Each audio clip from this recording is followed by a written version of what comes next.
जवाना नाते हमको भी तारो, तारा है सारा जवाना, प्रभु हमको भी तारो। हमने सुना प्रभु को तारा, हमने सुना है नाच सबरी को तारा, बेरी का फर्स्ट फ्लोर जो बनेगा उसमें सीता मैया के साथ ही प्रभु विराजमान होंगे जी।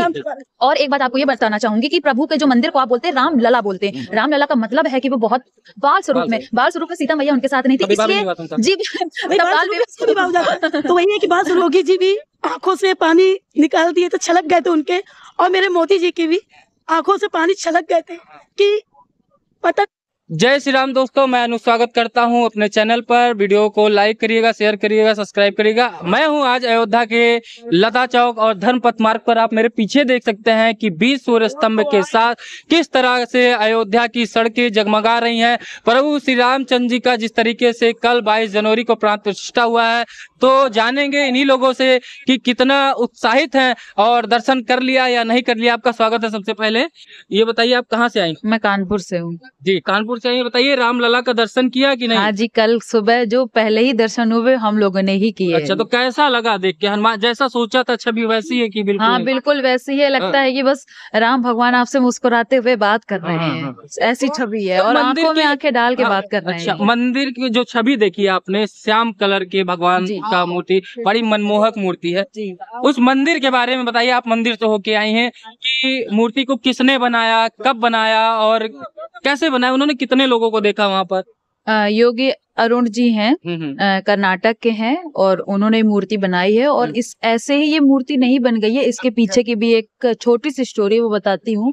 उसके पहले वो 3 से 5 साल तक के बच्चों को निरीक्षण करने गए थे कि वो जब मुस्कुराते हैं तो वो कैसे दिखते हैं, जब वो आपकी आंखों में आंखें डाल के देखते हैं तो वो कैसे दिखते हैं। उन्होंने 3 से 5 साल तक के बच्चों का निरीक्षण किया है, तब जाके वो हूबहू राम भगवान की प्रतिमा लेके आए कि कैसे बच्चे लगते हैं उस बाल स्वरूप में। उन्होंने निरीक्षण किया है। और दिव्यता को देखा आपने जब प्रभु श्री रामचंद्र जी के चेहरे को? हाँ दिव्यता है। और मैं कह नहीं रही हूँ कि ऐसा लगता है वो मुस्कुरा कर आपसे बस बात कर रहे हैं, आप उनकी आंखों में आंखें डाल के तो अच्छा, कुछ जानकारी ये दीजिए कि जब आप वो पत्थर कहाँ से है, कैसे है, हमारे दर्शक जाने चाहेंगे। पत्थर मंदिर कैसे बना है? जी, पत्थर मैसूर से है, और शिला के पत्थर जो है वो मैसूर से ही, और बनाने वाले भी कर्नाटक के ही हैं। मतलब कह सकते हैं आप वहीं का ही पूरा जी। और वहाँ के जो दरवाजे लगे हुए हैं वो महाराष्ट्र के उससे लगे हुए हैं। और जो मंदिर में शैली बना मतलब वो करी गई है, प्रयोग की गई, वो नागर शैली है जी। और ये जो पत्थर आए हैं, पत्थरों का समावेश जो हुआ है, जो मंदिर बना हो, ये पत्थर जो मंदिर में लगे हैं ये राजस्थान से आए हैं। यानी कि पूरे भारत, दक्षिण और उत्तर भारत को समीकरण को पूरा बैठा के समीकरण को एक साथ नहीं कहते, आप एक जगह कनेक्ट कर देते हैं कि लोग आते हैं, अरे ये दरवाजे वहाँ से हैं, अरे ये हमारे यहाँ का पत्थर है। ऐसे ना आपके इमोशंस वहाँ कनेक्ट होते हैं। तो ये बहुत अच्छी बात है कि आप हर जगह की शैलियों का, हर जगह की चीजों का यूज कर रहे हैं। ये बहुत अच्छा लगा। आप भी दर्शन करके आई हैं? Yes sir. तो बताइए कैसा लगा आपको प्रभु की छवि देखकर? अयोध्या आप पहली बार आई हैं, इसके पहले? नहीं, मैं अयोध्या 3 से 4 बार आ चुकी हूँ, बट जो इस बार का आनंद मिला उसके पहले कभी नहीं मिला, क्योंकि श्री रामचंद्र जी हमारे टेंट के नीचे थे। फिर उसके बाद छोटी सी मंदिर बनवाया गया, फिर उनके नीचे थे। वो चीज फील नहीं हुआ, गुड फीलिंग नहीं आई।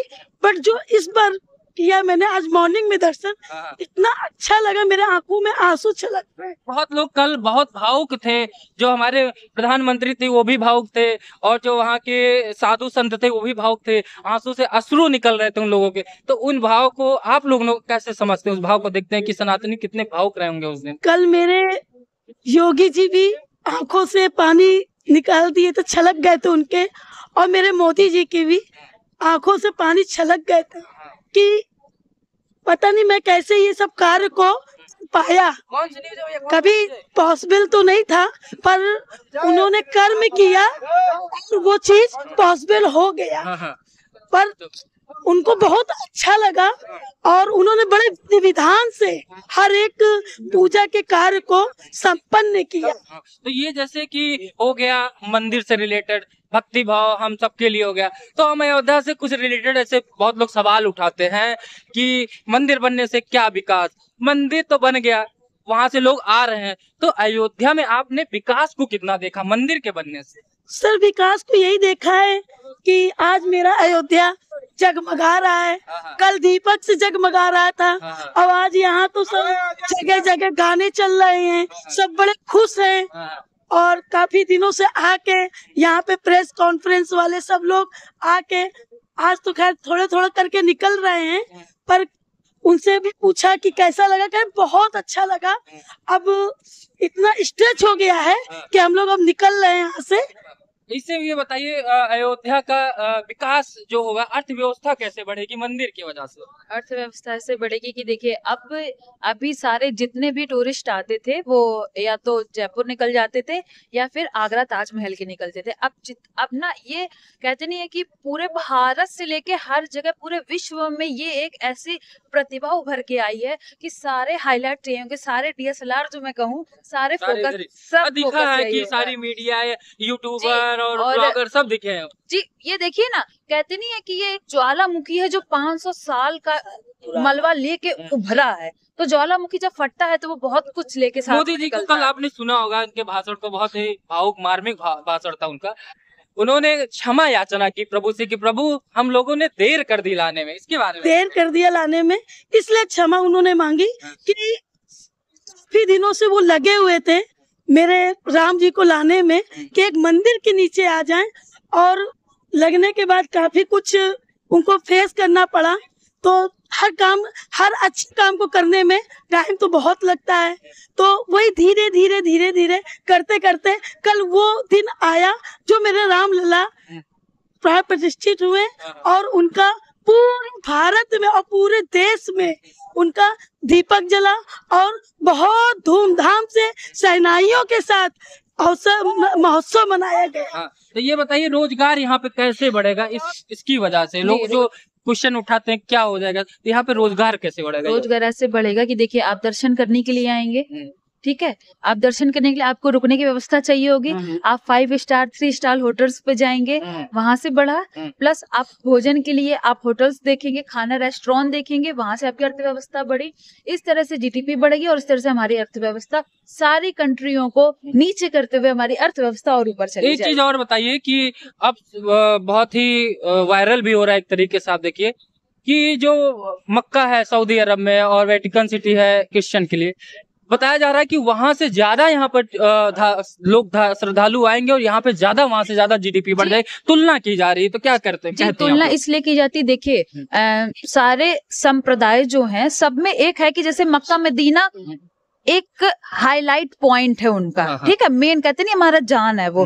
क्रिश्चियंस के लिए भी एक हाईलाइट पॉइंट है, हमारा सनातन में अभी तक हाईलाइट पॉइंट नहीं था। ये सच कड़वा सच है, और हम सनातनियों के लिए शर्म की बात भी है कि हम अभी तक मतलब सो रहे थे, हमें कोई मतलब ही नहीं था क्या धर्म है क्या। उन्होंने कहा अब योगी जी ने कहा अब अयोध्या में गोली नहीं चलेगी, सिर्फ जय श्री राम के नारे चलेंगे। और ये बहुत गंदी चीज है कि हमारे राम भगवान के लिए हमने अपनी ही जगह पे केस लड़ा, हमें प्रूफ देने पड़े, बहुत शर्म की बात है। और मुझे बिल्कुल अच्छा नहीं लगा कि इतने साल लग गए यहाँ तक आते आते, और इसमें बहुत ज्यादा राजनीति हुई है। प्रभु राजनीति का विषय नहीं है। इंडोनेशिया आप जाइए देखिए, वहाँ रामलीला होती है। ये ना हमारे सबके मर्यादा पुरुषोत्तम राम जी मर्यादित थे, तो इसीलिए कहा गया कि इनकी जन्मभूमि को मर्यादित तरीके से लिया गया। जी, मर्यादित तरीके से हमने लिया है, ऐसा नहीं है, बकायदा सबूत पेश करके हमने ये लिया है। सुप्रीम कोर्ट, हाई कोर्ट, सब में हमने सबूत दिए, ऐसे हमने हड़पी नहीं है जमीन। लेकिन शर्म की बात ये है ना कि हमें प्रूफ अपने ही जगह देने पड़ रहा है, सनातनियों के लिए शर्म की बात है। और एक बात मैं जरूर कहना चाहूंगी कि राम भगवान सनातनियों के नहीं, हम सबके वो आदर्श हैं। संविधान के पहले पृष्ठ पे भी है। जी हाँ, संविधान के पहले प्रश्न में तो इसमें हिंदू, मुस्लिम, सिख, ईसाई जैसी कोई भी राजनीति ना करे, वो एक सामान्य पुरुष की तरह थे। उन्हें आप अपना आदर्श बनाए, वो कहीं नहीं चिल्लाते तो मैं हिंदू हूँ, मैं मुस्लिम हूँ, क्रिश्चियन हूँ। इसलिए मैं ये अनुरोध करना चाहूंगी सभी प्रांतों से कि उन्हें अपने जीवन में आदर्श के रूप में उतारें। अच्छा, ये बताइए, थोड़ा राजनीतिक क्वेश्चन पूछ लेता हूँ। ममता बनर्जी जी ने कहा, आज पश्चिम बंगाल के मुख्यमंत्री हैं, कि राम जी की तो प्राण प्रतिष्ठा कर दी वहाँ पे, सीता जी को गायब कर दिया वहाँ पे, आप क्या कहेंगे इसलिए? अरे रुकिए ममता जी, ऐसे नहीं। आप सबसे पहले आप लोगों का बिग पॉइंट क्या है कि आप लोग पहले ही कहते नहीं मोदी जी की कमियों पे करने लगते, मोदी जी चुटकी बजाते कमी दूर हो जाती। अभी पूरा मंदिर नहीं बना है ममता जी, फर्स्ट फ्लोर जो बनेगा उसमें सीता मैया के साथ ही प्रभु विराजमान राम दरबार होंगे में। जी। और एक बात आपको ये बताना चाहूंगी कि प्रभु के जो मंदिर को आप बोलते हैं राम लला बोलते हैं, राम लला का मतलब है कि वो बहुत बाल स्वरूप में सीता मैया उनके साथ नहीं थी, विवाह भी नहीं हुआ था उनका जी वही तब बाल बाल स्वरूप विवाह हो जाता है। तो वही है कि बाल स्वरूप का जो छोटे से है स्माइल करते हुए फेस है उनका। कनक भवन तो सीता कनक भवन तो बना है ना सीताराम जी के लिए जी, कनक भवन बना है और दशरथ महल भी बना। तो अब आप कहते हैं दशरथ महल में दशरथ जी की मूर्ति कहाँ है, तो ये मतलब नॉनसेंस वाले सवाल हो गए। राहुल गांधी जी कहे कि आज मुझे आसाम में मैं मंदिर जाना चाहता था, मुझे रोक दी, और मुझे रोकने के लिए जनता बड़ी आक्रोशित है कि मुझे मंदिर जाने से क्यों रोका गया।